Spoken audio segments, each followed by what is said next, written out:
This is something special. Besides Castlevania 2 and Castlevania 2 Belmont's Revenge, today's game, Dawn of Sorrow for the Nintendo DS, is just the third direct sequel in the Castlevania franchise. And it's also the last Castlevania game in the series, not counting Lord of Shadows and the games not set in the official timeline. But let's focus on this game now. Dawn of Sorrow is set 1 year after the events of Aria of Sorrow and continues the story of Soma Cruz. You know, that guy from the last game, who's also the reincarnation of Dracula.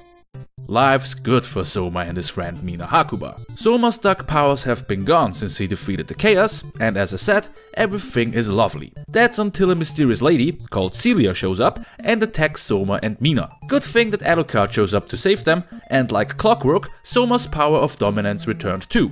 Even though Celia manages to escape, Soma tracks her to an old, familiar-looking castle and promptly runs into his old friends, Julius Belmont, Yoko Balnard, and the shopkeeper Hammer. But what is Celia's plan? She's the leader of a cult, working towards the goal to raise a new Dark Lord. The two candidates for this position are Dmitry Blinov, a guy who can copy the powers of others, and Dario Bossi, a firebender. Why do they qualify? Both were born at the exact same moment Dracula died back in 1999. With the initial story out of the way, let us take a look at Dawn of Sorrow's gameplay. What can I say? The graphics, music and sound got an upgrade thanks to the Nintendo DS. And I have to say, the backgrounds in this game are especially beautiful. And just look at those details. Now that's a spooky painting.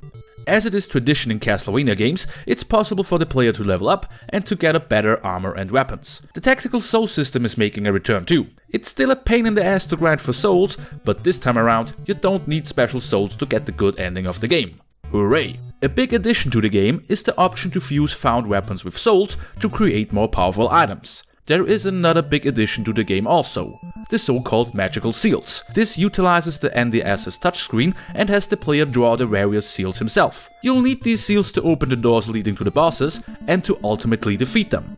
Speaking of bosses, they got really creative with those. Oh look, it's that Balor asshole again. And what the heck is that? Holy shit, look at this fucking thing! Long story short, Dawn of Sorrow's gameplay is an upgraded and improved version of Aria of Sorrow.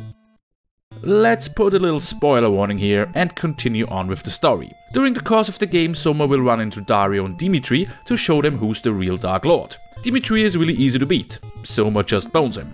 Dario, on the other hand, is supported by an evil fire demon, which we have to defeat first. No need to say that we crush it like a bug. Now it's time to face Celia and to put a stop to her plan. It's weird. This is a Castlevania game, and I didn't run into the... Nope, there he is. The Grim fucking Reaper. Sorry about that. Soma confronts Celia, who kidnapped Mina, and kills her in front of Soma. This sends him into a rage, giving in to the power of the Dark Lord and finally transforming into Dracula. Well, that would be the case in the bad ending. In the good ending, Soma wears a talisman given to him by Mina, reminding him to not lose hope. This gives Alucard enough time to step in and to reveal that the killed Mina was actually Dmitry. Dmitry sacrifices Celia to seal a pact with a powerful demon and promptly transforms into this thing.